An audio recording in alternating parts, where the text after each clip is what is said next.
Next है question number 5। Question number 5 में एक स्मॉल टेलीस्कोप दिया है। A small telescope has an objective lens of focal length 140 centimetre. Objective length का focal length दिया है 140 सेंटीमीटर एंड आईपीस का फोकल लेंथ दिया है 5 सेंटीमीटर। ठीक है। What is the magnifying power of the telescope for viewing distant objects when the telescope is in the normal adjustment। ठीक है। क्वेश्चन में हमसे पूछा है कि what will be the magnifying power. Basically magnifying power find करना है कब, फॉर द नॉर्मल एडजस्टमेंट, मतलब एम इन्फिनिटी वाला हमको ये वैल्यू फाइंड करना है। ठीक है। तो इसका फॉर्मूला देखिए, इसका फॉर्मूला क्या होता है। ये बेसिकली हो गया हमारे पास टेलीस्कोप। टेलीस्कोप वाला फॉर्मूला हमको देखना पड़ेगा। ठीक है। और ये जो दिख रहा है एस्ट्रोनॉमिकल टेलीस्कोप दिख रहा है, तो इसका फॉर्मूला यहाँ पर होगा ये। ठीक है। अब इन्फिनिटी वाला केस देखते हैं। इन्फिनिटी वाला केस ये रहा।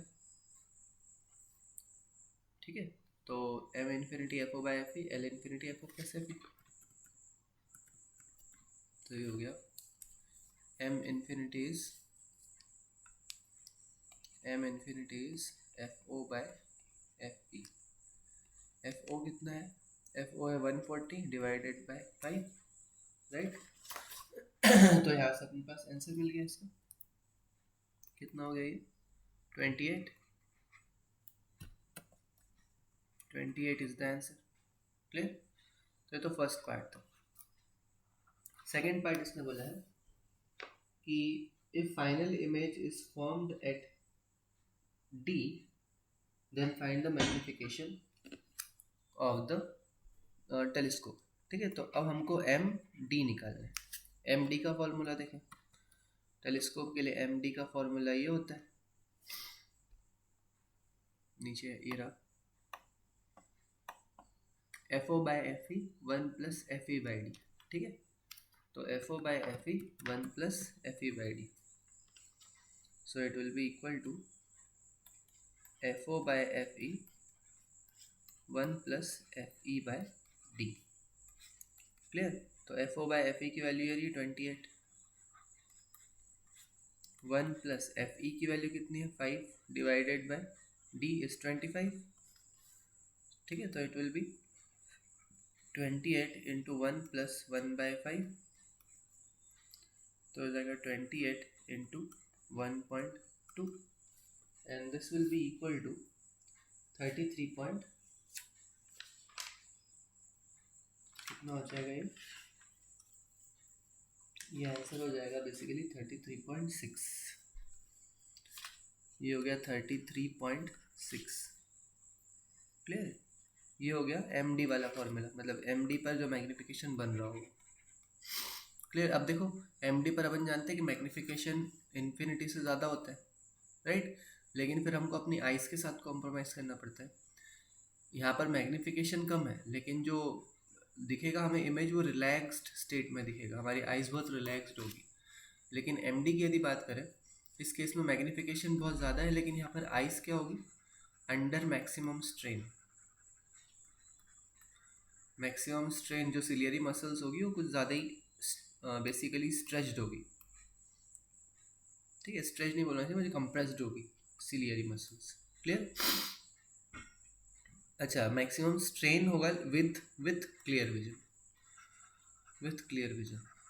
ठीक है। इसके बाद यदि और ऑब्जेक्ट को अपन लेंथ ऑफ द ट्यूब को एडजस्ट किया तो उससे क्या होगा, जो ऑब्जेक्ट है वो और पास बनेगा, तो अब क्लियर विजन नहीं मिलेगा और स्ट्रेन और बढ़ जाएगा, राइट। तो it is the maximum strain with clear vision, ये याद रखना। Clear. So it is M D. ये मैक्सिमम मैग्निफिकेशन हो सकता है इसका। क्लियर। इसका थर्ड पार्ट देखते हैं। थर्ड पार्ट में हमसे पूछा है what is the separation between the objective lens and eyepiece for normal adjustment. तो objective lens and eyepiece के बीच का सेपरेशन पूछा है, मतलब लेंथ ऑफ द टेलीस्कोप पूछा है। ठीक है। तो एल इन्फिनिटी क्या होता है, एल इन्फिनिटी होता है F O plus F E. ठीक है। ये होता है length of the tube in the normal adjustment is FO plus FE। और देखो यहाँ पे FO और FE दोनों देखे रखे 140 प्लस 5, तो it is clearly 145। 140 plus 5 that is 145 centimetre. Clear? Okay, fourth part इसका देखते हैं। If this telescope is used to view 100-meter tall tower 3 kilometer away, what is the height of the image of the tower formed by the objective lens? Okay, so हमें बोला है कि objective lens 3 kilometre away tower है, मतलब UO की value कितनी होगी 3 kilometre minus का, राइट, माइनस का क्यों देखना ध्यान से, ये हो गया ऑब्जेक्टिव, ये हो गया आईपीस, जो ऑब्जेक्ट होगा वो कहीं यहाँ पर होगा, ये 3 किलोमीटर मेंशन करके रखा है, और ये 100 मीटर टॉल टावर है। हम बेसिकली यहाँ से देखेंगे टेलीस्कोप से, ठीक है। तो बेसिकली लाइट रेस इस तरफ आएगी और कुछ इस तरीके से जाएगी, राइट। तो लाइट रे इस तरफ आ रही है, हम मेजर करने के लिए इस तरफ जा रहे हैं, तो हमको माइनस लगाना पड़ेगा, राइट, दैट इज बेसिकली -3, ये हो जाएगा -3000 मीटर। क्लियर है? फोकल लेंथ इसकी देखे रखी है, ऑब्जेक्टिव की फोकल लेंथ कितनी थी 140 सेंटीमीटर, ठीक है। और हमसे क्या पूछा है what is the height of the image of the tower, what is the height of the image of the tower पूछा है, ठीक है। मतलब basically height of the object देके रखा है, और हाइट ऑफ द ऑब्जेक्ट कितना देके रखा है 100 centimetre, and height of image of the tower पूछा है, ठीक है। तो height of the image of the tower निकालने के लिए हम क्या करें, हम बेसिकली इस फॉर्मूले का यूज़ करते हैं कि मैग्नीफिकेशन होता है, magnification of telescope is MO into ME, ठीक है। ऑब्जेक्टिव का बेसिकली मैग्नीफिकेशन इंटू इसका मैग्नीफिकेशन। अच्छा, अपन एक काम करते हैं, ये फॉर्मूला तो उसके लिए अपना टेलीस्कोप माइक्रोस्कोप के लिए होता है। इसके लिए फॉर्मूला बेसिकली हमको हाइट ऑफ इमेज निकालना है, किसके द्वारा बनी हुई, by the objective lens. Objective lens के जो की वजह से जो हाइट बनेगी, ये जो HI होगा, ये HI निकालना है। तो इसमें कोई टेलीस्कोप वाला कॉन्सेप्ट लग ही नहीं रहा, इसमें तो सीधा लेंस वाला फॉर्मूला लगा दो। क्लियर? मैग्नीफिकेशन का फॉर्मूला क्या होता है, basically magnification is equal to magnification will be equals to HI/HO, और इसको अपन इसके टर्म में कैसे लिख सकते हैं, ये बेसिकली होता है V/U। क्लियर?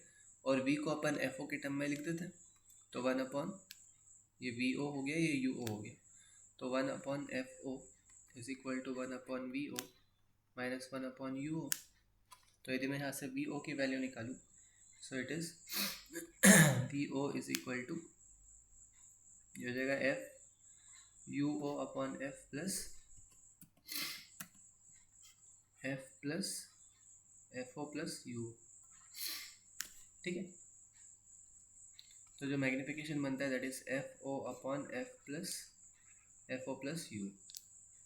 क्लियर? अब कुछ नहीं, यहाँ पे अपने को वैल्यू रख देना, HI/HO की वैल्यू होगी, ठीक है। ठीक है, तो HI कितना है, HI कैलकुलेट करना है, डिवाइडेड बाय HO कितना है देखे रखा है हमें 100, तो यहाँ पे मैंने लिख दिया 100 इज इक्वल टू FO कितना देके रखा है, FO दिया है 140, तो it is 140 divided by 140 plus 3000। Clear? यहाँ से जो हाइट ऑफ इमेज आ रहा है, that height of image will be equal to 4.7, ठीक है। Height of image is equal to 4.7 centimetre. Clear? So this is the final answer.